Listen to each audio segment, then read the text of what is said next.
आज हमारा और इस गौशाला का बहुत ही बड़ा सौभाग्य है कि जिसकी वजह से हमें जो है यह कार्य करने की प्रेरणा मिली। बहुत पहले हमारी इच्छा होती थी कि हम वाङ्मय पढ़ें और हम कई लोगों से मांगते थे और मिल नहीं पाता था हमको वाङ्मय। और उसी समय एक दिव्य आत्मा और ज़बरदस्त साधक और सालों तक मौन व्रत और अस्वाद व्रत और तरह तरह की गुरु जी की साधना करने वाले रामकिशोर राय बाबूजी ढढ़नी के रहने वाले हमारे घर आए और हमसे कहे कि हमारे पास पूरा वाङ्मय का सेट है और हम आपको देना चाहते हैं। हम तो बिल्कुल गुरु जी का प्रसाद इस बात को समझे। आज आज बाबूजी साक्षात हमारे गौशाला पे आए और साथ में मुकेश राय जी पूर्व ब्लॉक प्रमुख रेवतीपुर और विभिन्न तरह की गतिविधियां आप संचालित कर रहे हैं और आप संकल्प लिए हैं कि अब जो है मंच से गुरु जी के कार्य को आगे बढ़ाएंगे। और अभी गुरु पूर्णिमा के अवसर पे ज़बरदस्त कार्यक्रम अपने रेवतीपुर गांव में आप करवाए और शायद आपसे बात हो रही थी कि अब जो है जन जन तक गुरु जी के संदेश को अपना खुद का टोली निर्मित करके तो आप जो है कुशल नेतृत्वकर्ता या लीडर कह लीजिए हैं और साथ में गुरु जी के कार्य को अपने बचपन से आगे बढ़ा रहे हैं और आप दोनों लोग आए तो हम चाहेंगे कि थोड़ा जो है हमारे छोटे से कार्य पे भी हल्का सा प्रकाश डाल देते तो बड़ी कृपा हो जाती है आपकी।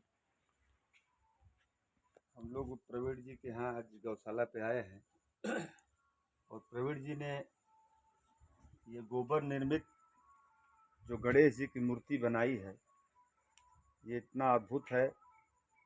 अब इसको कलर करना है, वो भी नेचुरल कलर, और लक्ष्मी जी की भी मूर्ति बनी है।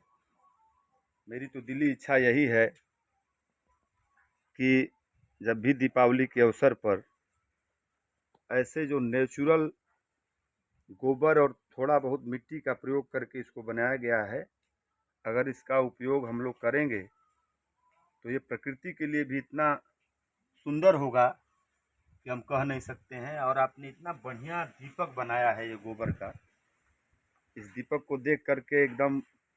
और यहाँ की जो गायें हैं वो कभी भी जूठन नहीं खाती हैं, सबसे बड़ी बात ये है।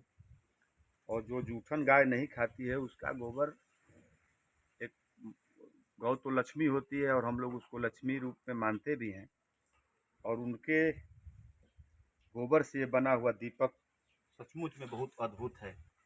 अभी जो आपने ओम बनाया है, ओम गोबर से निर्मित, इसको सजाने के लिए अगर ये रंग पेंट हो जा रहा है, स्वास्तिक का आपने जो बनाया है इतना बढ़िया बेहतरीन स्वास्तिक ये लग रहा है देखने में। ये सब प्रयोग हम लोग कर सकते हैं। तो इसमें ये जो निस्वार्थ भाव से गौशाला चल रही है, यहाँ का दूध न बेचा जाता है, नहीं केवल कोई गरीब बच्चा है या किसी के घर में कोई बीमारी है वो दूध खरीद नहीं सकता है तो यहाँ का दूध वहाँ दिया जाता है। तो इस गौशाले का भी गौ माता के लिए कोई योगदान हो जाएगा।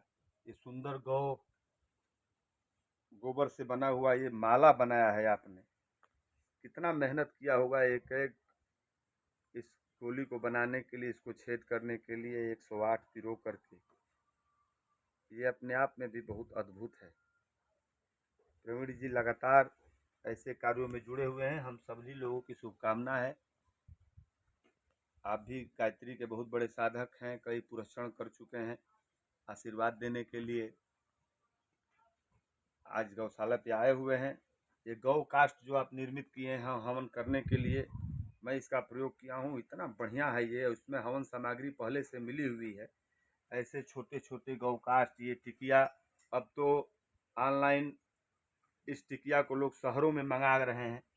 शहरों में ये उपले या हम लोग जो गोईठा बोलते हैं वो नहीं मिल पा रहा है। ये सब तैयारी जो है, तो मुझे लगता है कि ये सब सहयोग करना चाहिए। और जो लोग अगर इस प्रकार की चीज़ें जो जिनके घर में नहीं है, वो सीधे प्रवीण जी से मिल करके इसको ऑनलाइन या कोरियर के माध्यम से भी मंगा सकते हैं। ये उनके घर पहुंच जाएगा। और ये जितना शुद्ध है, इसका जो गोबर जितना शुद्ध है, सबसे बड़ी शुद्धता ये है कि अगर उसका हवन जब किया जाएगा तो इसका प्रभाव एक अद्भुत प्रभाव प्रस्तुत करेगा घर में और एक आध्यात्मिक वातावरण घर में बनाएगा। मैं बहुत शुभकामनाएं दे रहा हूँ प्रवीण जी, क्योंकि आप इतने मनोयोग से, निस्वार्थ भाव से इस पूरे गौशाला को चला रहे हैं। गुरुदेव आपको शक्ति दें कि आप इसी तरह चलाते रहें। हम लोग हमेशा आपके साथ खड़े रहेंगे। बहुत बहुत शुभकामनाएं। जी, बहुत धन्यवाद मुकेश जी। बाबू जी, 2 शब्द आप भी कुछ आशीर्वाद रूप में। प्रवीण जी बचपन से ही गुरुदेव के प्रति श्रद्धा और समर्पण के भाव से कार्य कर रहे हैं। बचपन से इनको हमने देखा है। और वाङ्मय की बात अभी कर रहे हैं तो साक्षात्कार गुरुदेव ने ही प्रेरणा दिया। और उस समय जब गए तो इन्होंने ये कहा कि हमारे पास पैसे नहीं हैं। हमने कहा पैसा का तो चिंता छोड़ ही दीजिए, जब होगा दीजिएगा, नहीं होगा तो पैसे की कोई चिंता नहीं है। और सबसे बड़ी बात कि वाङ्मय रखे नहीं, पूरा का पूरा वाङ्मय पूरा 70 सेट आप पढ़ गए। और उसी का परिणाम है कि आज ये गुरुदेव के इस कार्य में गोबर तो बहुत लोग जलाते हैं।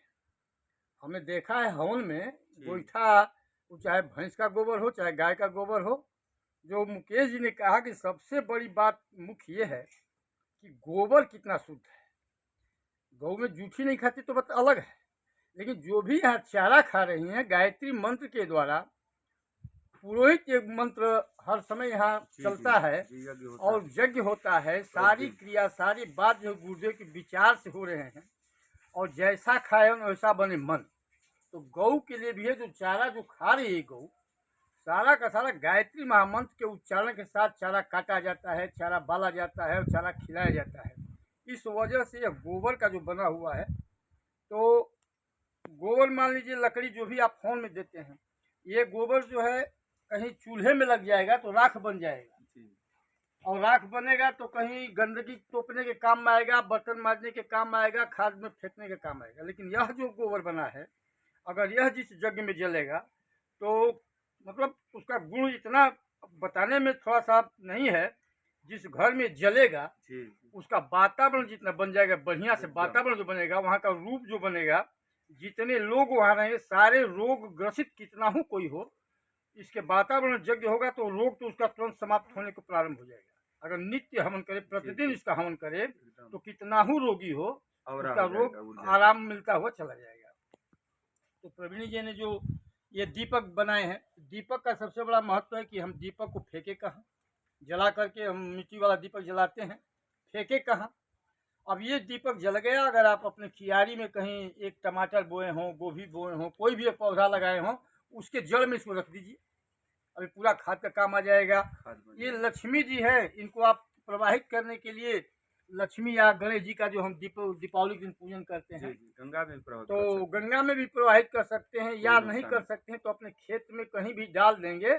तो ये निश्चित रूप से गणेश और लक्ष्मी जी का जो ये चित्र है आपके खेत में वह ऊर्जा प्रदान करेगा। शायद आप सोच तो माला, अब माला हम तुलसी का, रुद्राक्ष का या और जो माला का जप करते हैं, जिससे विशेष लाभ है। एक गौ का गोबर, हम गौ के गोबर से गणेश बनाते हैं। बनाकर कहीं भी पूजा होता है तो पंडित लोग सब गोबर का गणेश बना लेते हैं। ये बनाया बनाया गणेश जी का माला जो हम जपते हैं गौ के शुद्ध गोबर से, ये बना हुआ माला अगर हम इनका जप करेंगे तो ध्यान आपका निश्चित रूप से, जैसे नंदिनी की सेवा करके दिलीप महान बन गए, पुत्र बन गए, रघु बन, उनके पुत्र रघु पैदा हुए और रघु के नाम से ही पूरा चला।